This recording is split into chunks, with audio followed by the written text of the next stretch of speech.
Hello,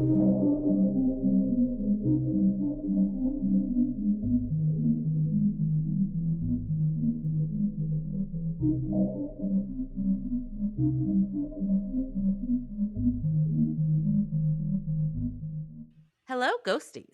You're listening to Not My Ghost. Not my problem. I'm Kelly. And I'm Jen.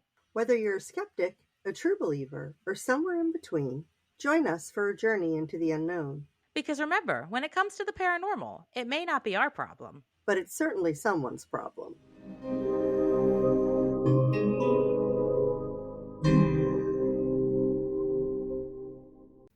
With the very near approach of spooky season, when are you decorating for fall/Halloween, Kelly? September 1st.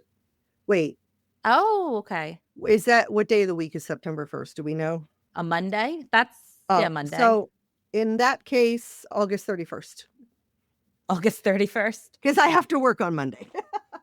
That's fair. I will be decorating on September. Well, actually, probably September 1st because that's Labor Day. Do you work Labor Day? I do. Yeah. Oh, okay. Yeah. I'll have Labor Day off, so that's probably the day I'll decorate. I have to work some holidays. Okay. Yeah. And they will change every year which holidays I'm working. Well, Labor Day's a pretty okay one to work. Yeah, I'm not concerned at all about Labor Day. No, not at all. I'm just excited to get paid holidays again because, in my last job that I had before this new one, I did not get paid holidays because I was a temp employee. When I work the holiday, I get paid time and a half for the holiday and then an additional 8 hours of pay on top of that. Yeah, I would work almost every holiday if that was the case. Yeah. Well, I don't want to miss like Thanksgiving, Christmas with my kids. Yeah. Halloween's not a big deal because I get off at 2, so. Yeah. Well, Halloween's not really it's not a holiday you get paid extra for. That's true, but for me it is. It should be. Yeah. It should be. I actually might be putting in for a half day on Halloween because we're doing with my apartment book club friends. Hi, if any of you are listening. Hello. We're doing a apartment hopping for a Halloween party. So instead of bar hopping, each of us wanted to host. So we're going to spend a certain amount of time at everybody's apartment and we'll have themed like food and like themed decorations and drinks and all of that at everybody's apartment. And then we'll like go to visit everybody. So everybody gets a chance to host a little. That's really cool. I have some cute Halloween themed recipe things I can send you. Oh yeah, please do. Yeah. And then Halloween's a Friday, isn't it?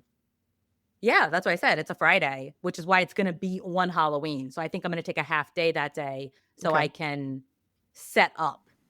Welcome to our scripted, unscripted banter. Yes, welcome. Do you want to hear your question? Oh, I have one today. Yes, please. Of course you have. Well, okay, I don't want to say that. I have forgotten. Mm-hmm. I did not forget this time, though. Okay, great. Okay. Would you rather see a ghost, hear a ghost, or feel a ghost? Well, I have seen a ghost and I have heard a ghost. So I'm going to have to go with feel a ghost. You've never been touched? Even scratched? I have been scratched. I don't know. So I have experienced all three.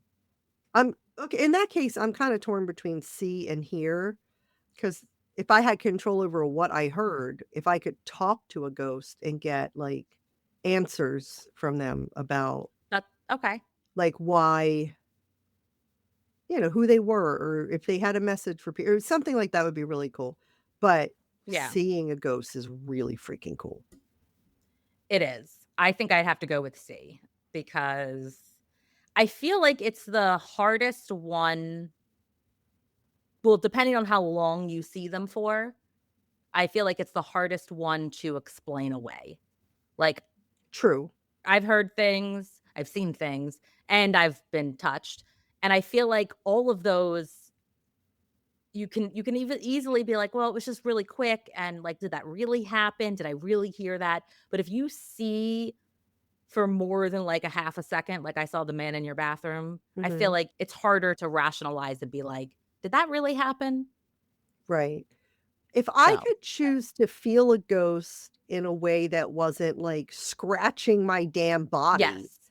then that Yeah. might be an interesting experience too. Like one grabbing your ankle at Penhurst. I would want to be conscious of the fact that I was feeling the ghost. Yeah. Like, somehow I would have to know that the ghost was there or something, I don't know. Because if you knew I am touching a ghost or a ghost is touching me, you can really tune into what is the sensation that I'm feeling. Is there a Yeah. temperature? Is there a texture? Is there, you know? Yeah. So knowing that it's gonna happen before it happens. Yeah, but I guess I would have to see or be able to talk to in order for that to happen. So I'd like Yeah. all three, Jen. Can I pick all three? Yeah. Yeah, sure. Okay, great. Just Thanks. completely don't answer Final my answer. question then. Right. I answered it. I answered why I'd want to see, why I'd want to hear, and why I'd want to feel. That's fair. That's fair. Okay, well, this is gonna be an interesting episode. Okay. So we're just gonna dive right in. All right. This week, we're diving into something a little different. Before we can explore the ghost around us, we're taking a peek into the ghost inside us. Because how we experience the paranormal might have less to do with the spirits in the room and more to do with the way our brains are wired to think. From inner monologues to mental movies, gut feelings to pattern hopping tangents, the way our minds process the world are wildly diverse. And that unique mental lens could shape everything from what we see in the dark to whether we believe in the supernatural at all. So grab your journal, ghost hunting kit, and your weirdest intrusive thought, and get ready to explore the psychology of thought. The psychology of thought. Mhm. On the surface, it doesn't sound very paranormal, I will tie it in, I promise you that. but now I agree that like our brains and our thoughts would have a lot to do with how our perception of what we are experiencing because we Yeah, can't perceive anything without our brains. very true. Mhm. But before we dive in, I have some facts about brains. Oh, okay. Contrary to popular belief, you do use 100% of your brain, Yes, you do. just not all at once. The idea that we only use 10% of our brain is one of the most persistent neuroscience myths out there, and Hollywood loves it. But science says nope. Brain imaging studies like fMRIs show that all areas of the brain have some function and are active at various times depending on what you're doing. Even while sleeping, your brain is regulating breathing, processing memories, and doing internal housekeeping. Is that what they call that? Because my house is dirty. I would like to know what that internal housekeeping is. Me too. You may not be using every neuron every second, but across the day, your brain earns its keep. Okay. The brain is also the fattiest organ in your body. I disagree. Well, no, because it is an organ. So, like, Yeah, the other fat on my body isn't an organ, it's just fat on that's my true. body. Yeah, so okay. Your brain is about 60% fat, making it the most fat dense organ in your body. Your brain is literally a little fatty. That fat isn't just for cushioning, it's critical to function. Fatty substances like myelin wrap around your neurons, insulating them like the coating on electrical wires and speeding up signal transmission. So technically, you're thinking with fat. I do everything with fat, baby. Same here. And my last fun fact is sadly, your brain volume peaks in your late 20s to early 30s and then slowly starts to shrink. Say it ain't so. Yeah. Once you hit your late 20s or early 30s, your brain reaches the maximum volume and efficiency. Then the aging process starts to kick in. Don't panic though, because this shrinkage is slow and very normal and you won't notice it right away. Well, I'm already noticing it. When they say won't notice it right away, like, I wonder when they think that you start noticing it. Yeah, true. Over But time, wait, it's area hard though. It's hard when you have ADHD. yeah, It's very hard to determine what because very much of what things that I feel like I can't remember or I'm having a hard time with are things that I feel like I've always kind of been that way. So, very true. yeah. And I think even harder when you didn't get diagnosed to ADHD until you were past that age period where your brain starts to shrink, because that was me. So, like, a lot of things that just have always been, I didn't realize really attribute it to ADHD until I got diagnosed in my early 30s. Well, I was diagnosed as a child and then my parents just kind of didn't like the treatment, so they pretended like I never had it. So Yeah, I didn't grow up thinking I have ADHD. You know what I mean? right. Yeah. Yeah, So, neither did kind I. of the same. Over time, areas related to memory, learning, and executive function begin to lose volume. My executive function area lost a lot of volume a long time ago, or just never had it. Mine just doesn't function anymore at all. My No, executive, it just don't function. no. Now for the scary facts. Your brain can create false memories, and you'll believe them. The brain True. isn't a video recorder. It reconstructs memories every time you recall them, which means memories can be distorted or completely fabricated. Even more terrifying, you can be 100% confident in a memory that never actually happened, Very true. which is why eyewitness testimonies at trial are a load of crap. I lost it. I was gonna say something, I lost it. That's My see, fair. that was my executive not functioning. Yeah. Your brain can keep going for a few minutes after you die. Yep. Studies show that after the heart stops, brain activity can continue for several minutes, especially in the form of electrical surges. Some researchers believe this could explain the vivid near death experiences people report. Your brain might still be processing, even in the dark. Well, you are not clinically dead until your brain is dead. Yeah, So when people say, "Well, I was dead for 2 minutes," like if their heart stops, kind right. of, but not But not really. because when your brain is dead, that's it. Yeah, That's it. You can't come back from that. I think that we're not when they say your brain is active after you die, I think yeah, that we're not dead until our brain isn't active. that's true. Yeah. But I think the point is, like, after your heart stops, your brain is still technically active. Yeah. And not only near death experiences, but people can also hear a lot of times in near death experiences, people will say "Oh, I heard what the doctor was saying and I could see." Well, Yeah, yeah, because you could hear. yeah, you could still hear. Yeah. And our last scary fact is the brain can make you see things that aren't there. Hallucinations don't always require drugs or psychosis. Sleep paralysis, sensory deprivation, extreme grief, or high stress can all trigger intense visual, auditory, or tactile hallucinations. Your brain can conjure a demon in the room and you'll believe it's real. Speaking of executive not functioning, I have walked in and out of the room several times now, making Jen wait for me to grab things that I need, but I can only remember I need them one at a time. And it's Exactly. not until I come back in the room, sit down in the chair, and tell her it's okay, we can start recording again, that I then remember the next thing that I need to go grab. Yeah. And she loves me anyway. I don't know why, but I do. She does, and she has to Yeah, because she knows far too much. that's very true. Yeah. Anywho, before we dive in to how our brains might shape paranormal experiences, let's start with how we think. Literally.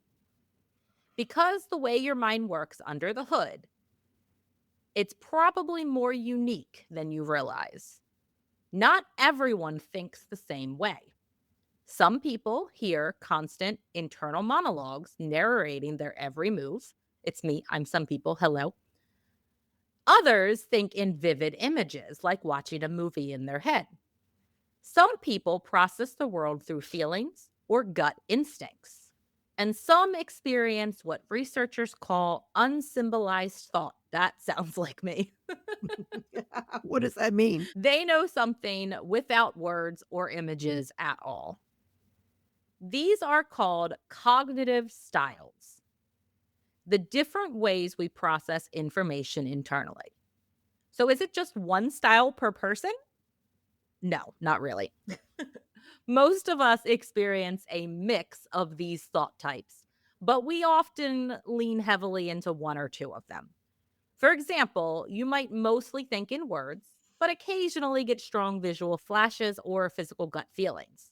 Or maybe your brain hops between styles depending on your mood, energy, or environment.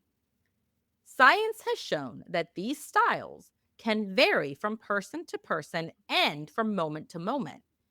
They're influenced by your brain's wiring, your past experiences, and even whether you're neurodivergent. Hmm. Because, of course, I had to tie neurodivergency into this. Do you what And is here's where it okay, get I have a question. So your internal monologue, so I definitely am, like, I people that don't think in words, like, you don't have constant words in your brain, like, I it's just know, what do you it's what do you quiet. mean it's just quiet in your brain, like but I don't beyond understand. that, if we do more than one, but lean heavily on one, I'm definitely internal monologue, and then I think I would probably be gut instinct as well. That would probably be my 2nd. So Yeah. what do you think for you? I would say definitely constant internal monologue, not just internal monologue, just a constant one, because not Constant, everybody yes. has a constant. Yeah. I'm Not everybody has the constant, constant yeah. one. I would say my next one is probably visual, but Really? Like, if you tell me to close my eyes and picture an apple, if you say, "Close your eyes and picture a red apple," I won't even get a slight shade of red in my I can't see anything like that. and this is where I think this is we were literally having this conversation at Paracon, which is what sparked me to do Yeah. this episode because it fascinated me. And I was telling you, like, if you tell me to see a red apple, it's not like a picture of a red apple. But I can see it. And I don't know how to explain that to make it make sense. I see it, but it's not like I don't see it. I know this makes 0 sense, but So I have a friend who can see it as yeah. clear as if the object was right in front of her. Yeah. No, Um, mine's not like that. But I will get other visual images. Like not so much when I'm thinking about it, but randomly. Like when I'm just laying down like with my eyes closed, I will get random like images that pop into my head. no, none, Yeah. nothing. But I kind of touch on some of the other ones which we'll go into as we talk about them. Okay. And where things really get interesting is because the way you think might change how you experience reality, including those weird, spooky, or hard to explain moments. So let's break down some of the major cognitive styles, what they are, how they show up, and what they might mean for how you interpret the world around you. So, first is inner monologue, which is also known as verbal thinking. An inner monologue or an internal speech is the experience of hearing your own voice in your head as you think. This may include self talk, silently rehearsing conversations, narrating events, or planning with words. Estimates vary on how common it is, but most studies do suggest that it's somewhere between 30 to 50% of people that experience some type of inner speech pretty frequently. Others don't have it at all or rarely have it. Some people experience a constant internal monologue, like me, almost like running a commentary on their day to day lives. Yes. Same. Internal monologue is associated with the Broca's area, which is the left inferior frontal gyrus, which is a region that is tied to speech production in your brain. Brain imaging studies show this area activates during internal verbalization. Descriptive experience sampling, also known as DES, has been used to document wide variability in inner speech across individuals. So, how does this shape perception and the way that we perceive the world? People who frequently engaged in inner monologues often rely on language to process and analyze experiences. They may talk themselves through decisions, reflect using verbal logic, or feel most at ease thinking through problems in the world. Okay. And again, the fact that there are people out there that just sometimes have a quiet brain blows my mind. It I can't even Yeah. I I've tried like guided meditations in the past where they're like, just empty your mind, just don't think of anything. I'm like, how?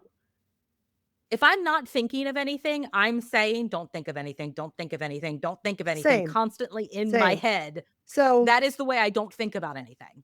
one of the things that I heard that helps with that, because 'cause I'm the same way, is when you're doing a meditation, the point of a meditation is to quiet the mind and focus on your breath.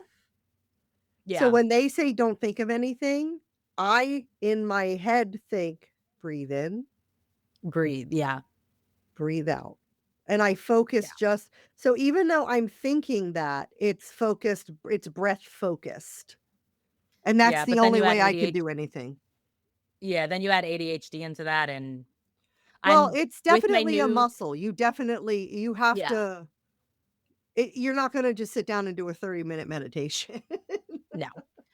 I just started going to a new therapist a couple of weeks ago, and we're working on mindfulness and that kind of like short breaks during the day where you just like take a minute to like just breathe and focus on your breaths and that type of thing. And I will literally be doing that.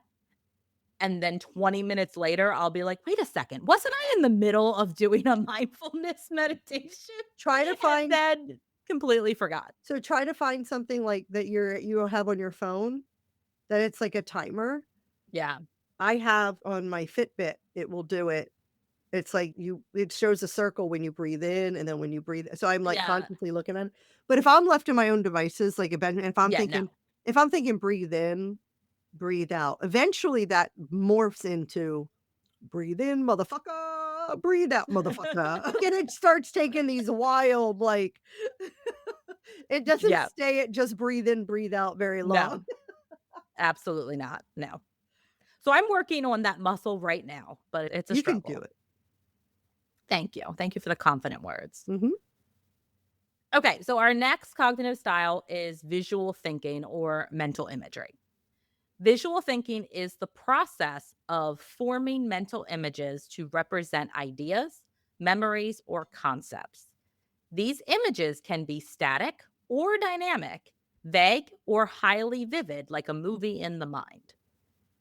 Most people can form some kind of mental imagery, but the clarity and vividness can vary greatly. Aphantasia is known as the complete lack of mental imagery, and it affects about 3 to 5% of the population. I am one of them. I am not. I can definitely form something. It's not the clearest, but it's there. Then there is hyperphantasia, which is extreme vivid imagery, and that is said to affect about 10 to 12% of the population. And while there is limited large scale data on only visual thinkers, there have been some smaller studies and anecdotal reports suggest that 5 to 10% of people may think most entirely. My brain's just not working Breathe today. in, motherfucker, breathe out, Breathe out. motherfucker. Thanks for putting that in my head now. That is definitely what I'm going to be doing the next time. You're welcome. Anything for you. Yeah.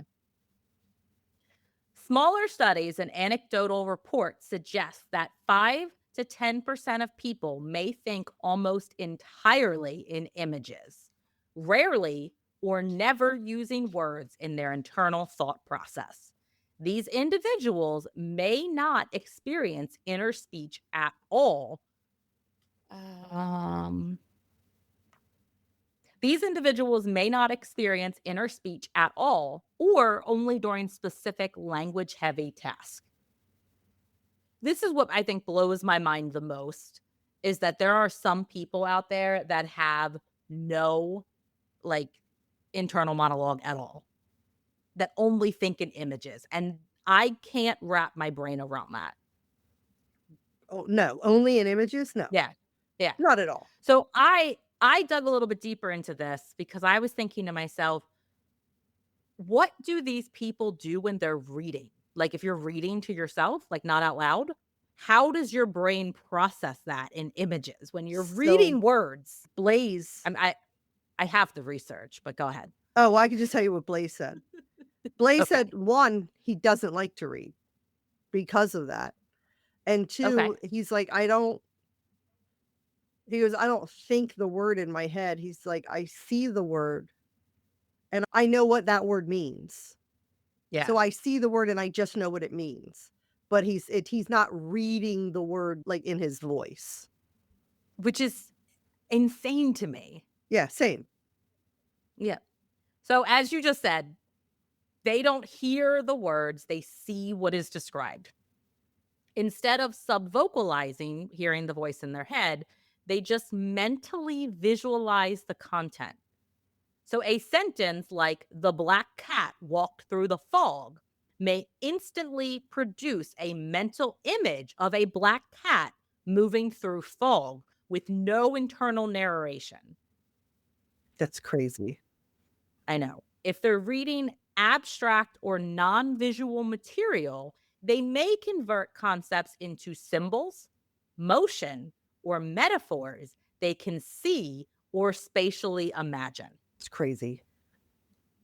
Some visual thinkers report having to translate words into imagery before fully grasping the meaning. Translate it into imagery. Yeah. So, like, if they w Which, so it's not like they're seeing the word in their brain, like, the word spelled out in their brain and knowing it is, yeah, but they're seeing the word rain, they visually see lies rain rain. falling. Okay. Yeah. Okay. Which blows my mind in when you think about learning styles as someone who works in learning and development. And I really think this research has helped my day job as well, not just my podcast life, but Right. because someone who is a visual thinker, like when you have a PowerPoint, like I'm working on PowerPoints right now. That's what I've been doing all week. And when you have a PowerPoint, it is just a big block of text. I imagine it would be really hard to fully comprehend that material when it's not something you can visualize. Right. I still struggle with just text as well, but that's the ADHD. It has nothing to do Yeah. with, like, how if it's visual or not. But I do Yeah. know that people because I don't have any kind of visual perception like that, I'm terrible at, like, the spatial kind of reasoning in my brain. So if I wanna redecorate a room, like, people like Blaze, he'll look at the room and go, "Oh, well, this can fit there, that'll go there, and then this fits perfectly over there." I have to draw it out. Yeah. Okay, so this would go here. Now where would I put the and I have to look at it and then go, "No, over here." I can't just do it in my brain. I can't just see the Yeah. layout in my brain. Yeah, so that's interesting because when I was moving into my apartment, I literally came and measured like how long things were, and then I like on my iPad created the room, and as I was trying to buy furniture, I would create that furniture in this app I was using and place it in the room and move stuff around that way. Well, that sounds like a very good and proactive way to go about it. I just buy shit and then go, "Damn it, it doesn't fit." Well, I'm also poor, Kelly, so I can't do that. Yeah, true, true, true. Anyway, back to visual thinking. So, visual thinking does activate the visual cortex, particularly the occipital lobe, even when actual visual input is absent. Brain imaging has confirmed that imagining a scene uses many of the same neural pathways as seeing one. Studies provided evidence for aphantasia as a distinct neurological condition. So, Kelly, add another neurological condition to your list. Great. Great. So, how do visual thinkers perceive reality? So, they often process the world through spatial relationships and images, and they may use diagrams to learn over words and picture concepts to solve problems and recall events more like a mental snapshot or a film reel, which again blows my mind. Yeah. Next, we have emotional thinking.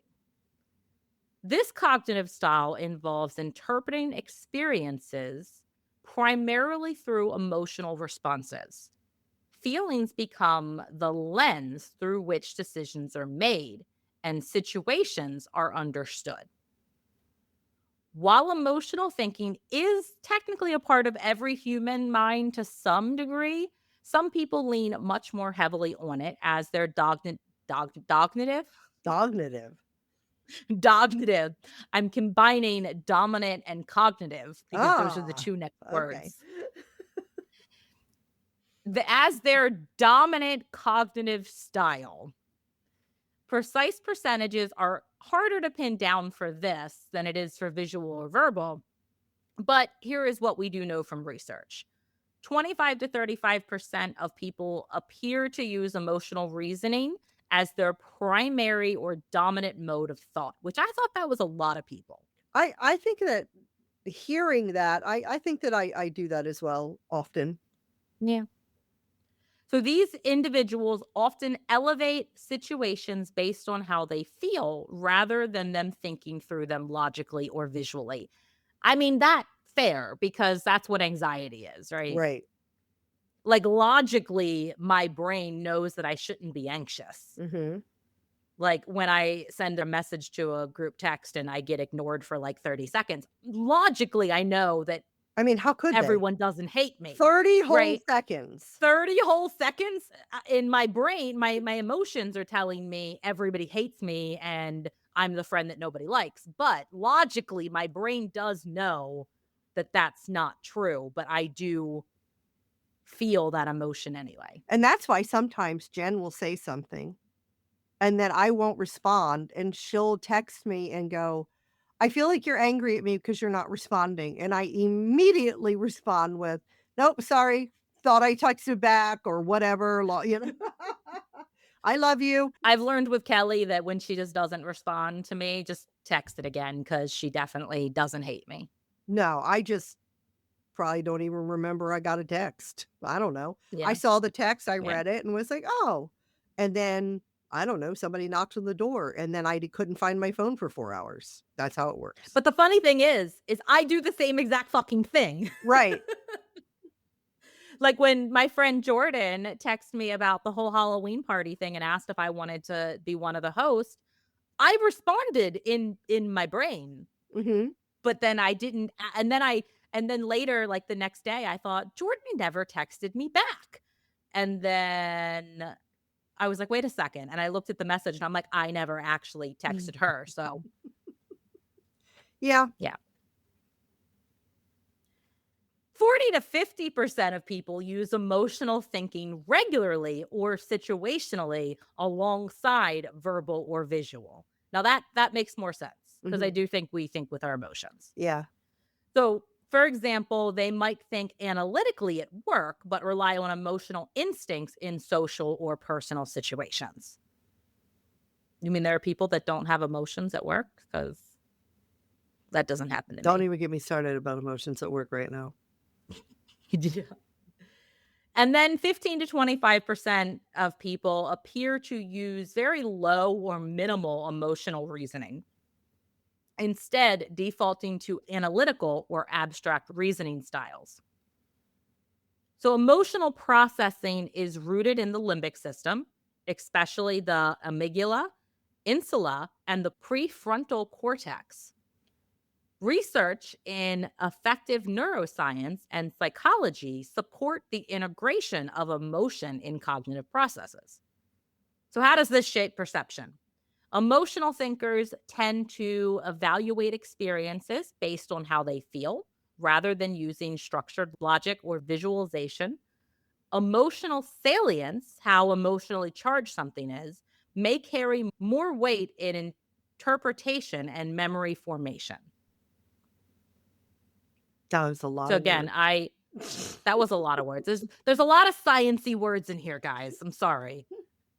I did put all the pronunciations in here, so I'm really hoping I'm saying everything right and I sound intelligent. Yeah, I have to do that for my next episode, and I have to text a couple of people that speak other languages and tell them to Oh, record themselves saying it and send it to me because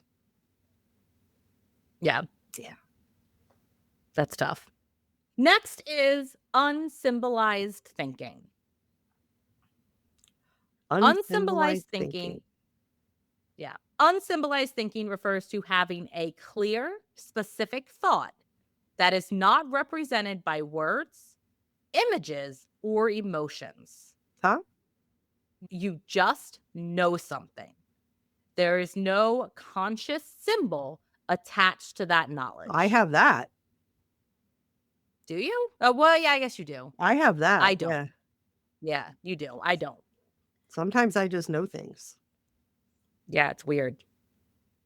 The most detailed data comes from the descriptive experience sampling, DES, studies by psychologist Russell Hurlburt, who had participants report their inner experiences at random moments throughout the day. From this research, they concluded that unsymbolized thinking appears in about 20 to 25% of sampled moments in some individuals. It was reported by over 70% of participants at least once during a multi day sampling. However, only 15 to 20% of people seem to experience unsymbolized thinking regularly or as a dominant style.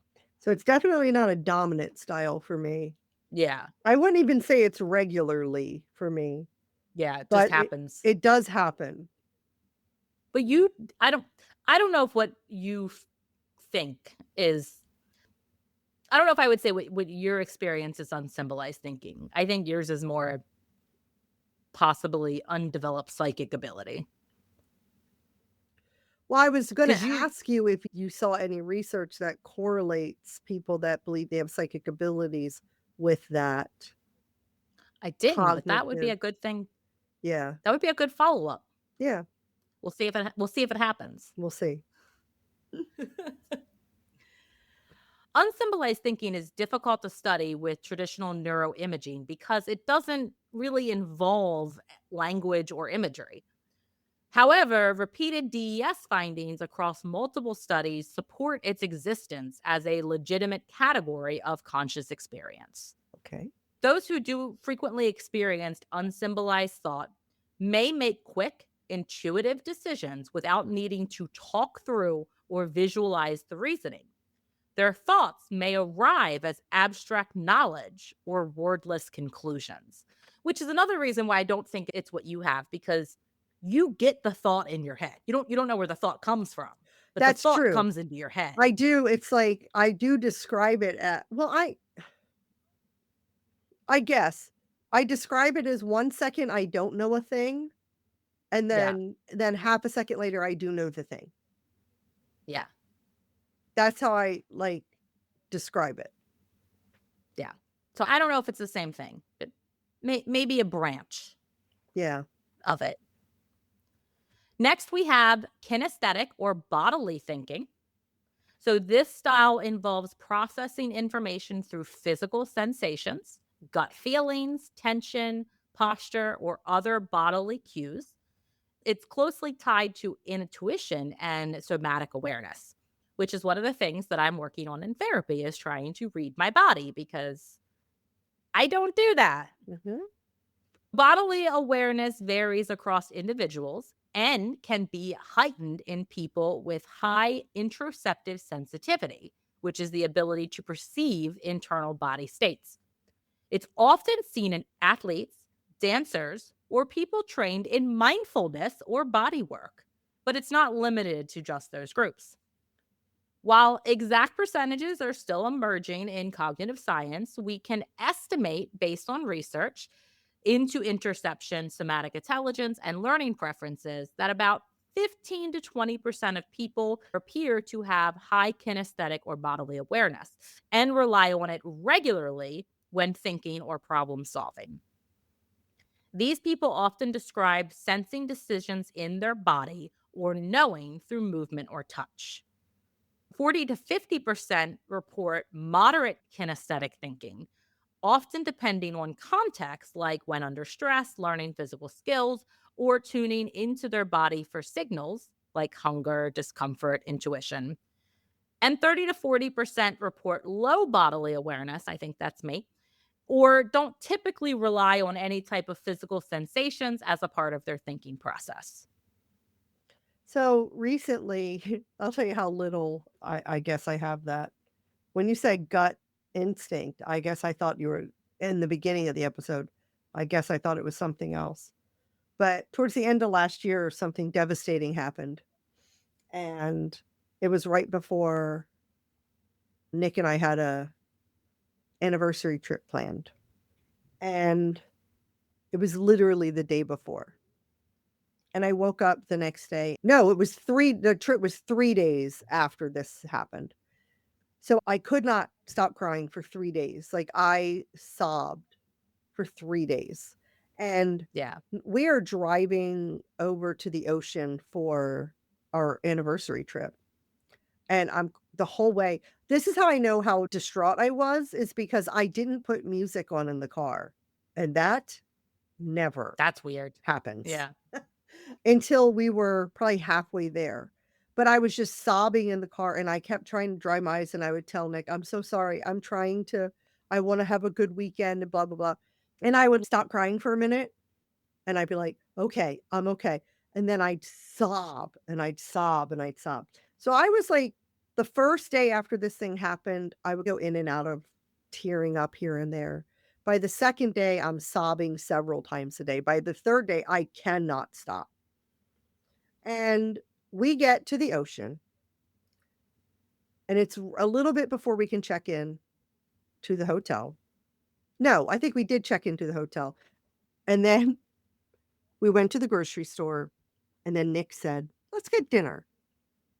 So we stopped at this restaurant, and I got a burger, and I picked up the burger, and I took a bite,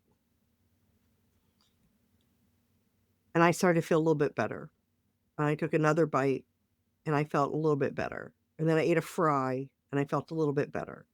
And then I took another bite, and I was like, "I haven't eaten in 3 days." Since that event happened, when I get really stressed, I stop eating, but I'm Yeah. not conscious of it. And that's how unaware I am of what's going on in my body is I didn't even know I was hungry. Yeah. Isn't that crazy? That is I So, know you told me about that when it happened, and yeah, I'm similar enough in the fact that I could go a whole day without eating and not feel hungry, yeah. so back to kinesthetic and bodily thinking. It involves the somatosensory cortex, the insula, the anterior cingulate cortex, which are all involved in processing bodily sensations. The gut brain axis also plays a role, and signals from the body can influence mood, decision making, and cognition. Again, what I'm trying to work on in therapy is feeling things in my body instead of just overthinking things in my brain. My therapist would always say, like, "You have to feel your feelings." And I was like, Yeah. "That's the dumbest what do you mean? What do you mean feel your feelings?" And finally, somebody said, "No, you're anxious right now?" I'm like, "Yes." She's like, "Where in your body do you feel that?" And I was like, "Oh, my stomach. When I get anxious, it goes right to my stomach." And she's like, "That's what we mean by Um, feel your feelings, is making the connection to you are anxious, but where in my Yeah. body is that anxiety presenting? And I was like, well, it would have been real cool if one of you people could have explained it like that way back when. Well, then kudos to my therapist because we literally just had this conversation yesterday and I'm Oh, only on session 3 and she just explained it to me. well, I went through multiple therapists before I found my last therapist that was like, I don't think you know what I mean when I say that. Let me explain it to Yeah. you. Yeah. Yeah. I love my new therapist and anyone who isn't in therapy, go get into therapy Just go to therapy. because go to therapy. Y'all need it. And the people that are thinking, I don't need therapy. Yes, you fucking do. The people that think they don't need therapy probably need it more than the people who think they need it. Yeah. Ask the other people in your life. I bet you they think you need Yeah. therapy. I bet. Yeah. Facts. I don't remember what I I said. keep derailing this. I'm sorry. I You just have a do. lot to say about this. Me too. It's okay. It might need to be a three-parter. It might need to be a 3-parter. It is what it Okay. is. That is what it is. So back to kinesthetic and bodily thinkers. The way they kind of perceive things is they feel those bodily responses like tightness and warmth, and that is a part of their thinking process. They may use physical sensations to gauge safety, truth, or importance in a situation. And tying that back into therapy, because again, I'm literally talking about all of this with my therapist right now, is one of the things that she keeps telling me is that with our anxiety, like our anxiety was developed back when we had to be afraid of like Mhm. our environment and all of that. So when we feel anxious, we think there is a bear in the room, right? That the bear is here and they're going to eat us. But we need to tell our anxiety that there is no bear in the room and there's no reason for us to feel anxious. Right. Because for our ancestors, Yeah. it was better to assume there was a bear and flee than Yes. assume there was not a bear and get eaten. I would still pick the bear, I though. would still pick the bear, yeah. Yeah. Mhm. And our last form of thought is nonlinear associative thinking. Hmm. So, nonlinear or associative thinking. You ready for this one, Kelly? Because Is I feel like you're going to resonate. is it a big ball of timey-wimey stuff? Kind of. Kind Okay. of. It involves jumping between ideas, often forming connections between seemingly unrelated concepts. Who, It's me? fast. Me? No, never. It's fast, intuitive, and often shows up as tangents, Uh-oh. flashes of insight, or idea hopping instead of thinking in a straight line like A to B to C. These thinkers go A, M, Z, D. And that, ladies and gentlemen, explains to you our podcast. Especially this episode. Yes. Which may need to be a multiple parter now. It might need to be. Yes. But that's okay, because sometimes when we dive into a topic, it will eventually relate to the paranormal, but we need the foundations of everything set Uh-huh. before we can get into Yeah. that. So, that's Yeah. okay.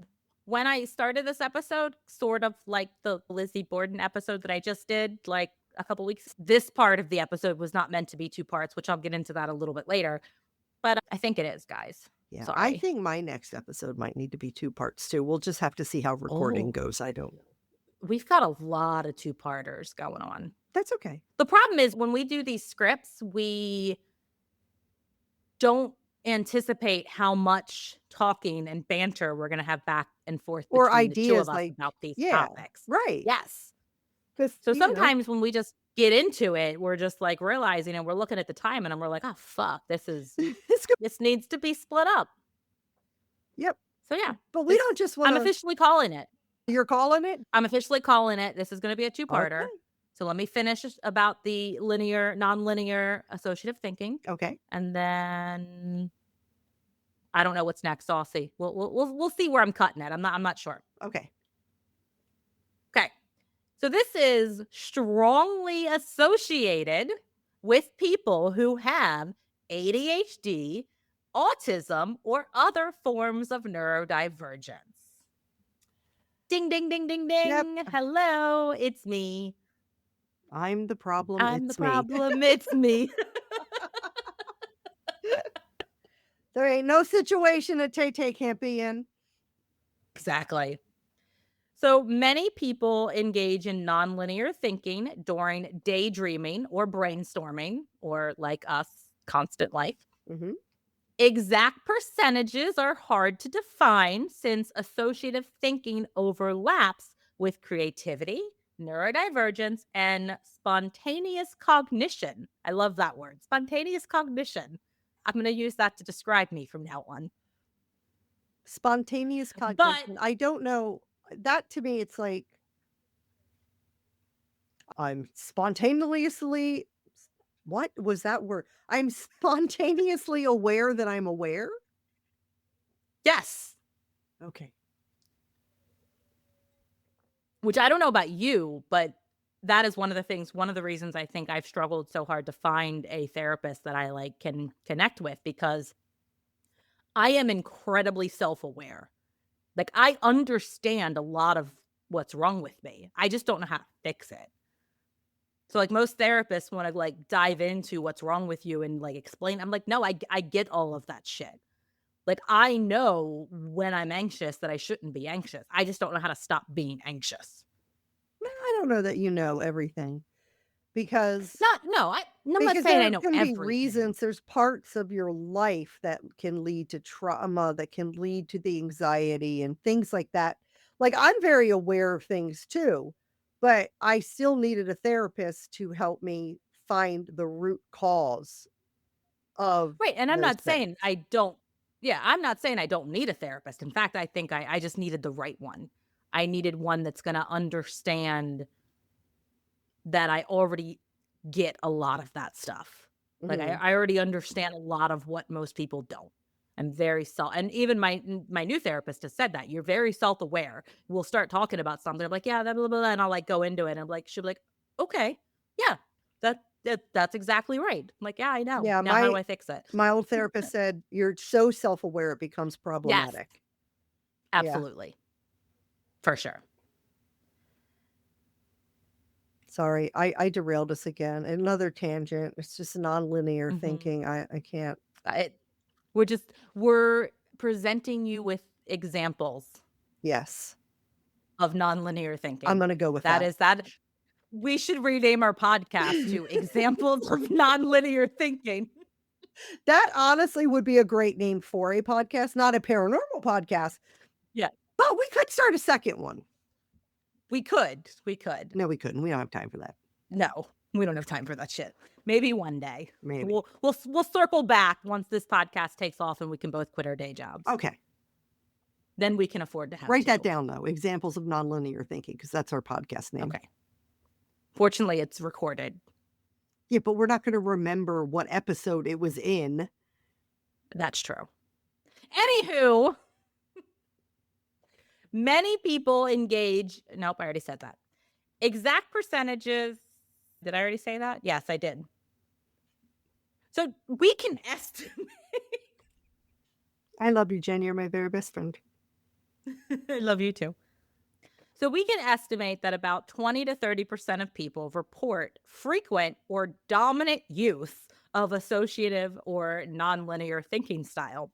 This group often includes creative professionals, problem solvers, and individuals with divergent thinking strengths. Okay. I don't know which one of So them I I think am. I'm all of the above. I don't know that I'm very creative. You're more creative than you give yourself credit for. I don't see it. Go look at all your paintings. Yeah. But that's I copied something. I didn't like Doesn't create matter. the You still did it. mm, I don't know. And then 40 to 50% of people say they experience occasional or situational associative thinking. So they might switch into this style while brainstorming, daydreaming, or maybe when they're really inspired, but they don't necessarily use it daily. And then there are 20 to 30% that primarily use linear or logical thinking and do not naturally jump between loosely connected ideas. How boring is that? Right?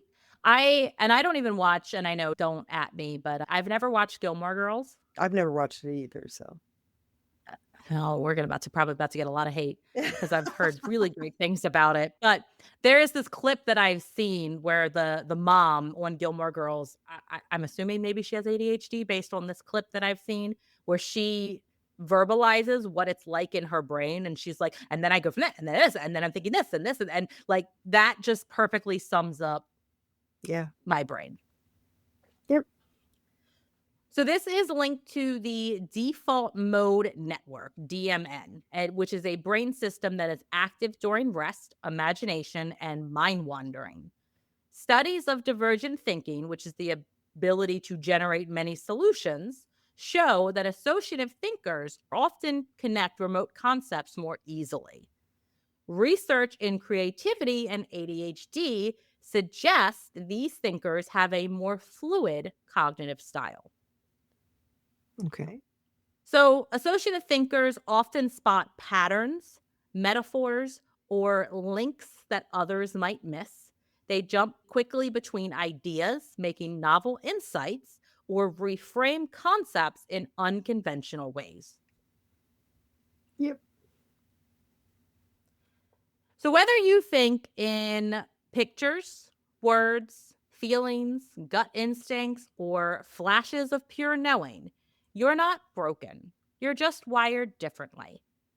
These cognitive styles shape how we process the world, solve problems, and form memories. And that is where I'm going to call it for this episode, which is now apparently a two-parter, and it was not going into it. So you're welcome. I love a good two-parter. If you loved what you heard, please take a moment to rate, review, and subscribe to our podcast wherever you listen. Your support helps us reach more listeners and share even more spooky stories. And go follow us on TikTok and Instagram at Not My Ghost Podcast. We're really lonely on TikTok. We only have like 12 followers, so please go follow us on TikTok. Please. But Instagram, we are blowing up. We are almost at 600 followers. Wow. I know, I That's pretty know. cool. We're kind of a big deal. Yeah. And you can also follow us on Facebook at Not My Ghost, Not My Problem. We post all kinds of fun stuff, and I'm trying to push myself to post more fun stuff when I can find the time in between life and work and everything else. But I'm trying. Well, you're doing a great job. I don't know what you're talking about. Thank you. If you want even more ghostly content, consider joining our Patreon at patreon.com/notmyghost, You can get ad-free episodes, and we have other fantastic exclusive perks for our supporters. We do. So go join if you don't like listening to ads because they suck. So Please. for as little as $3 a month, you can listen to our beautiful voices without being interrupted by ads. And what's better than that? Nothing. And if you have ever had a spine-tingling paranormal encounter, share your story with us at notmyghostpodcast@gmail.com. And you will hear it featured on a future episode. And I would be remiss if I did not say, Katie, send in the damn story. Lynn, Katie, come on, send them in. send them in. Do it. Not only do we want to hear them, the listeners want to hear them. Yeah, they do. They're begging for them. They are. They told me. Well, thank you for joining us on this fascinating journey into the psychology of thought. Remember, as you wander through the labyrinth of your own mind, keep this in mind. If it's not your ghost, It's not your problem. until next time, stay spooky. And stay skeptical.